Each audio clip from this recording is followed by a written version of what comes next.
Mollet del Vallès ret homenatge al seu pintor més il·lustre. El Museu Municipal recull 76 obres de Joan Abelló, que va morir al Nadal de l'any passat.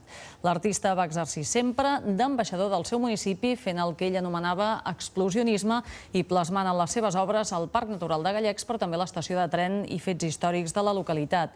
La seva tècnica es basava en l'ús d'una gran quantitat d'oli que feia que les obres semblessin sempre acabades de pintar. Amb Joan Abelló marxem. Fins demà. Adéu-siau.